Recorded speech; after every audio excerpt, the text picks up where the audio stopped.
Hello guys, आप सभी लोगों का स्वागत है आपके अपने इस YouTube चैनल में जिसका नाम है इकोनॉमिक्स इजी है। दोस्तों मैं हूं आपका अपना शिवम और आज हम स्टार्ट करने जा रहे हैं बिजनेस स्टडीज की क्लास नंबर 3 जिसमें हम सीखेंगे objective of management. Class number 1 में हमने सीखा था मैनेजमेंट क्या होता है, क्लास नंबर 2 में हमने सीखा अपने पास कैरेक्टरिस्टिक्स और फीचर्स ऑफ मैनेजमेंट और क्लास नंबर 3 में हम सीखने जा रहे हैं ऑब्जेक्टिव ऑफ मैनेजमेंट। दोस्तों हर पॉइंट के मैं आपको निमोनिक बना के दूंगा जिससे आपको पॉइंट्स याद करने में आसानी हो। तो दोस्तों जब हम बात करते हैं ऑब्जेक्टिव ऑफ मैनेजमेंट की, यानी हमने ये सीखा था मैनेजमेंट क्या होता है, लेकिन आखिर मैनेजमेंट को करने के पीछे ऑब्जेक्टिव क्या है, हमारा उद्देश्य क्या है, ये जानना आप लोगों के लिए बहुत ही जरूरी है। तो दोस्तों कभी भी ऑब्जेक्टिव आए ना तो सोचो पोज, या पोज भी छोड़ो, सोप, सोप माने साबुन, SOAP, ठीक है। जब भी ऑब्जेक्टिव आए तो समझ जाओ क्या बात कर रहे हैं, सोप की। मैं अभी निमोनिक बता रहा हूं पहले आपको, SOAP, ठीक है। कोई पूछे characteristics, sorry objective of management, बोलो sop. S for social objective, ये रहा आपका point number 1, S for social objective. O for आपको समझ आ चुका होगा ऑर्गेनाइजेशनल ऑब्जेक्टिव, ऑर्गेनाइजेशनल ऑब्जेक्टिव। ए मतलब कुछ भी नहीं है, सिर्फ याद करेंगे हम बोलेंगे ए। P for personal objective, P for personal objective. इस तरीके से आप ऑब्जेक्टिव ऑफ मैनेजमेंट को याद कर पाओगे with the help of so, जिसमें ए का कुछ मतलब नहीं है। S for social objective, O for organisational objective और P फॉर पर्सनल ऑब्जेक्टिव। तो चलिए अब हम डिस्कस करते हैं ये क्या क्या चीजें होती हैं। सबसे पहला हमारा आता है सोशल ऑब्जेक्टिव। दोस्तों एक चीज समझना बात को ध्यान से, इन फ्यूचर आप कभी भी अपने बिजनेस का सेटअप करोगे तो वो सेटअप हमेशा एक ऐसी जगह पर होगा जहां पे आप रिसोर्सेज को कलेक्ट आसानी से कर पाओ। इट मींस मैं ऐसी जगह अपनी फैक्ट्री एस्टेब्लिश करूंगा जहां पर मेरा लेबर आसानी से पहुंच सके, आसपास दुकानें कोई भीड़ में ना हो, कि आसपास कुछ आने जाने का सोर्स ना हो। यानी कुल मिला के मैं ऐसे खोलता हूं जहां मुझे हर टाइप के रिसोर्सेज अवेलेबल होते हैं। यानी ये सारे रिसोर्सेज सोसाइटी आपको दे रही है, आपके बिजनेस को। आसपास के लोग आ रहे हैं आपके यहाँ काम करने, आसपास की दुकानें खुली हैं आपको सर्विस देने के लिए, बैंकिंग सेक्टर खुला है आपको सर्विस देने के लिए, इंश्योरेंस सेक्टर खुला है आपको सर्विस देने के लिए। तो कुल मिला के एक इंडस्ट्री को बूस्टअप करने में सोसाइटी का बहुत ही इंपॉर्टेंट रोल होता है। तो हमारे मैनेजमेंट का भी पहला ऑब्जेक्टिव सोसाइटी के लिए कुछ करना होता है, जिसकी वजह से आज मैं खड़ा हूं, यानी मेरी इंडस्ट्री खड़ी है, उसके लिए भी मेरा करना, कुछ ना कुछ करना, वो मेरा एक प्राइम मोटिव है, उद्देश्य है, ऑब्जेक्टिव है, जिसको क्या बोलते हैं, सोशल ऑब्जेक्टिव। राइट दोस्तों, तो आपको समझ आया कि ऑब्जेक्टिव ऑफ मैनेजमेंट पहला ऑब्जेक्टिव क्या है, सोशल ऑब्जेक्टिव। राइट, अब सोशल ऑब्जेक्टिव में क्या था, यूज इको फ्रेंडली मेथड। अब सोचो आपने ऐसी इंडस्ट्री खोली है जहां पर आपकी मशीनों से इतनी तेज आवाजें आ रही हैं, नॉइस पोल्यूशन हो रहा है, एयर पोल्यूशन हो रहा है, उसमें से धुआं निकल रहा है, वाटर पोल्यूशन हो रहा है, गंदा पानी निकलता है, आप नदी नालों में उसे बहा देते हो, और आसपास के जो मवेशी होते हैं, जो जानवर होते हैं, वो पानी पीता है और उससे उनकी हालत खराब हो जाती है। खेतों में वो पानी लगता है जिसके से फसलें जल्दी खराब हो जाती है, जो प्रोडक्टिविटी दे सकती है प्रोड्यूस वो नहीं दे पाती है।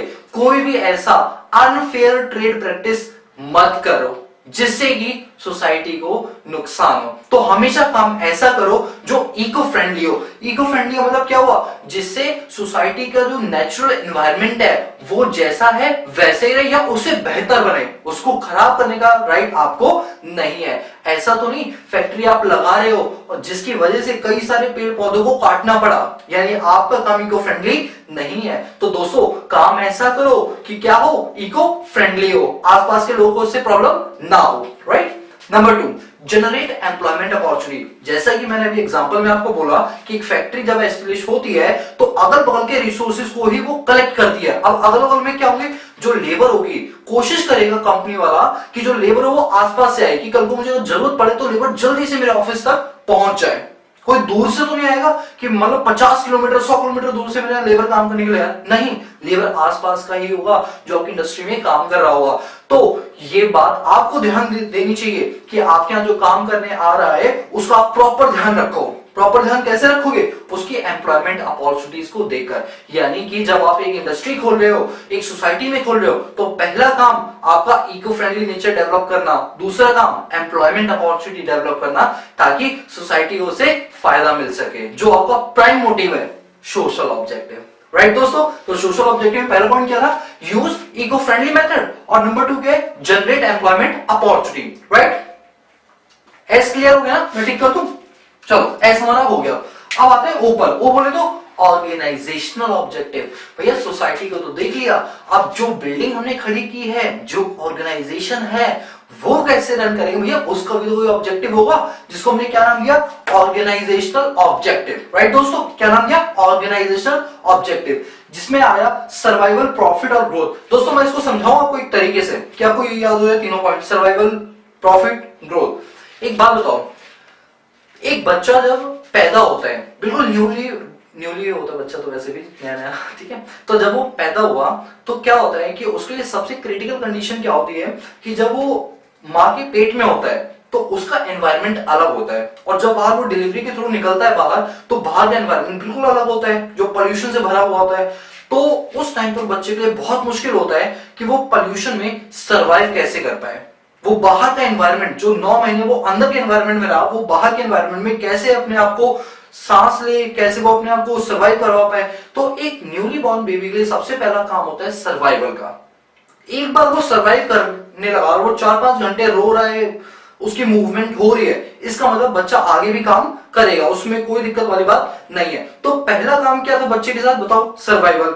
दूसरा, अब जब बच्चा पैदा हो गया, सब चीज सर्वाइव कर पा रहा है, बाहर का एनवायरनमेंट भी है, कोई ऑक्सीजन नहीं लगा, नॉर्मली सांस भी ले रहा है, फिर बात क्या आती है कि क्या बच्चा हमारा उस ग्रोथ रेट से बढ़ रहा है या नहीं बढ़ रहा है जो होना चाहिए बच्चे के अंदर? एक वेट जो बढ़ रहा है वो उस तरीके से बढ़ रहा है नहीं बढ़ रहा? तो कुल मिला के जिस तरह से एक न्यूली बॉर्न बेबी का हम स्टेज बाय स्टेज देखते हैं डेवलपमेंट, ठीक उसी तरह से ऑर्गेनाइजेशन ऑब्जेक्टिव भी स्टेज बाय स्टेज होती है। ये भी बच्चे की तरह होती है। सबसे पहले जब बच्चा पैदा होता है तो देखता है मैं सर्वाइव करवा पाऊंगा अपने आप को या नहीं। इसी तरह एक बिजनेस का प्राइम ऑब्जेक्टिव होता है सर्वाइवल, कि मार्केट में हम आ गए, ये लो आ गए, क्या अब हम बाकी कॉम्पिटिटर्स के साथ सर्वाइव कर पाएंगे? सर्वाइव का मतलब एक प्लेन है जो नीचे से ऊपर उड़ तो गया है, उड़ भी रहा है, लेकिन क्या ये उड़ान अपनी भर पा रहा है सही तरीके से या नहीं? यानी ये सर्वाइवल कर पा रहा है, बाकी कॉम्पिटिटर आगे से दबा के गिरा तो नहीं देंगे? सर्वाइवल सबसे पहले जरूरी है। एक बार खड़े होना सीख जाओ, सर्वाइव करना कि हाँ लोगों में खड़ा हो गया, इसके बाद तो आप चलना सीख जाओगे, तो वो केस है सर्वाइवल। Number 2, profit. जब आप सर्वाइव खड़े हो गए हो अपने प्लेटफॉर्म पे, तो थोड़ा सा प्रॉफिट अर्न करो, यानी अपनी एरोप्लेन को थोड़ा सा ऊपर ले जाओ, ऊपर मतलब प्रॉफिट, ताकि कंपनी अपने day to day running expenses को बियर कर पाए। तो पहले खड़े हो जाओ, सर्वाइव करो, फिर थोड़ा सा प्रॉफिट कमाओ, और जब प्रॉफिट कमाने लगो तो अब ऐसा करो कि प्रॉफिट खूब तेजी से कमाओ, यानी ग्रोथ हो आपकी। तो ये 3 सीक्वेंस होती है एक ऑर्गेनाइजेशन की डेवलपमेंट के लिए। क्या बताया मैंने आपको? जैसे कि ग्राफ के थ्रू मैं सिखा रहा हूं, सबसे पहले आप सर्वाइव करो, अभी आप 0 पर हो ना, थोड़ा सा उठो, थोड़ा सा मार्केट में इतना उठ जाओ कि कॉम्पिटिटर की बराबरी आप कर पाओ। ये लो, ये आपकी सर्वाइवल आ गई, इक्वल स्टेज आ गई। इसका थोड़ा सा प्रॉफिट कमाओ, ये देखो, ये थोड़ा सा प्रॉफिट, और फिर ग्रोथ करो। समझ रहे हो?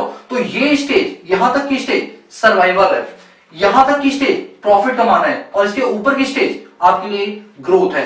ये हमारे ऑर्गेनाइजेशन में एक चार्ट होता है। ऑर्गेनाइजेशन ये नहीं चाहती कि वो डे 1 से खूब सारा पैसा कमाए, डे 1 से कमाए वो पैसा आगे जाके लॉस में कन्वर्ट होने का चांस ज्यादा होता है। तरीके से कमाओ ताकि लॉन्ग टर्म में आप सर्वाइव कर पाओ। तो याद रखना, ऑर्गेनाइजेशन के ऑब्जेक्टिव क्या होते हैं? पहला सर्वाइवल, दूसरा प्रॉफिट, तीसरा ग्रोथ। आप ऐसे समझ लेना, याद करने के लिए बता रहा हूं, सर्वाइवल चल रहे हैं, प्रॉफिट ऊपर, ग्रोथ और ऊपर, इस तरीके से आप इसको याद कर लेना। राइट दोस्तों, तो एस हो गया, और ओ फॉर ऑर्गेनाइजेशन ऑब्जेक्टिव भी हो गया। ए नाम की कोई चीज होती नहीं है। इसके बाद आते हैं पर्सनल ऑब्जेक्टिव या पर्सनल ऑब्जेक्टिव पे। पर्सनल ऑब्जेक्टिव आप समझ चुके होंगे, इसमें कहीं ना कहीं हम बात उन एम्प्लॉयज की कर रहे हैं जो वहां पर काम कर रहे हैं, हम उन बड़े बड़े लेवल ऑफ मैनेजर्स की बात कर रहे हैं जो वहां पर काम कर रहे हैं। उनके क्या पर्सनल ऑब्जेक्टिव है, उनको भी हमें फुलफिल करना पड़ेगा, क्योंकि वो लोग काम कर रहे हैं। अगर उन्हें नहीं खुश किया तो फिर आपने कुछ नहीं किया, क्योंकि आपकी बुनियाद को, आपकी कंपनी को ऊपर ले जाने वाले ये लोग होते हैं जो वाकई में दिन रात मेहनत करके आपके लिए काम करते हैं। तो उनके भी पर्सनल ऑब्जेक्टिव को पूरा करने का राइट आपको है, आपको बोले तो मैनेजर्स को है, उनके मैनेजमेंट पर, कि मैनेजमेंट को ऐसे ऑब्जेक्टिव बनाने चाहिए जिनसे पर्सनल ऑब्जेक्टिव भी पूरे हो। राइट दोस्तों, आओ पर्सनल ऑब्जेक्टिव पे। पर्सनल ऑब्जेक्टिव में क्या है? Fair wages and salary. Fair, fair का मतलब ये नहीं कि सांवला, यहाँ फेयर का मतलब ये है कि जो वेजेस है, जो सैलरी है, वो उन्हें उनके मुताबिक मिलनी चाहिए। जितनी मेहनत वो कर रहे हैं, जिस लाइक वो काम कर रहे हैं, उन्हें मार्केट प्राइस पर वो पैसा मिलना चाहिए। किसी का एक्सप्लॉइटेशन नहीं होना चाहिए कि आप एक एम्प्लॉय की मजबूरी देखकर उसका फायदा उठा के उसे कम सैलरी में काम करवा लो, ऐसा नहीं होना चाहिए। Number 2, good working condition. वो जिस हालात में काम कर रहे हैं, जिस कंडीशन में काम कर रहे हैं, उन्हें उस कंडीशन को और सुधारने के लिए आपको कई प्रयत्न करने चाहिए। एग्जांपल देता हूं, एक फैक्ट्री है जिसके अंदर मशीनें चलती है, तो मशीन से बड़ी हीट निकलती है, तो गर्मियों में काम करने में प्रॉब्लम होती है, तो आपको वहां पर एयर कंडीशन की फैसिलिटी रखनी चाहिए जो मशीन को भी कूल करके रखे और वहां काम करने वाले लोग को भी, क्योंकि अगर उन्हें गुड एनवायरमेंट मिलेगा तो वो काम में प्रोडक्टिविटी और बढ़ा पाएंगे, जो अल्टीमेटली उनके पर्सनल ऑब्जेक्टिव को भी पूरा करेगा और ऑर्गेनाइजेशन ऑब्जेक्टिव को प्रॉफिट कमाने में मदद करेगा। तो उन्हें वर्किंग एनवायरनमेंट कैसा मिलना चाहिए? अच्छा मिलना चाहिए, जहां वो काम कर सके। Number 3, growth prospective. याद रखना, एक एम्प्लॉय काम करने आ रहे अपनी लाइफ के जवानी के दिन 19 साल से 35 साल, ध्यान से सुनना, जो लोग जॉब करते हैं ना, उनकी एज लगभग जो 19 से 35 साल होती है, इसको बोलते हैं गोल्डन पीरियड। क्यों बोलते हैं गोल्डन पीरियड? क्योंकि ये वो टाइम होता है जहां पर वो अपनी लाइफ को टर्न कर सकते हैं किसी भी स्टेज पर, और वो टर्निंग स्टेज पर, टर्निंग एज पर आपकी कंपनी में काम करके उन्होंने अपना टाइम वेस्ट किया।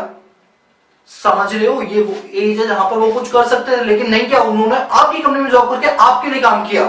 तो आपकी रिस्पॉन्सिबिलिटी बनती है कि उनकी ग्रोथ आपको करवानी है। कैसे करवानी है ये आप जानो, जिसे बोलते हैं ग्रोथ प्रोस्पेक्टिव।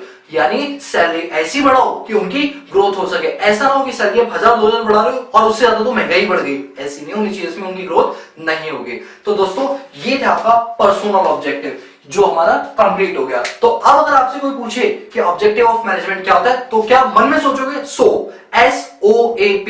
बताओ, सोप में एस का मतलब क्या था? बताओ, बोलो बोलो। एस का मतलब सोशल ऑब्जेक्टिव। दूसरा ओ का मतलब क्या था? Organisational objective. ए का कोई मतलब नहीं है, और पी का पर्सनल ऑब्जेक्टिव। क्लियर दोस्तों? सो गाइस, आज की वीडियो को हम इतना ही रखते हैं, बाकी मिलते हैं नेक्स्ट क्लास में। आप में से किसी को भी नोट्स चाहिए तो प्लीज अपनी ईमेल आईडी कमेंट बॉक्स में लिख दो, मैं आपको पूरे बिजनेस स्टडीज के नोट्स आपके ईमेल आईडी पर सेंड कर दूंगा। सो दोस्तों, आज के लिए नहीं, बाकी मिलते हैं नेक्स्ट क्लास में। आज के लिए पीस आउट।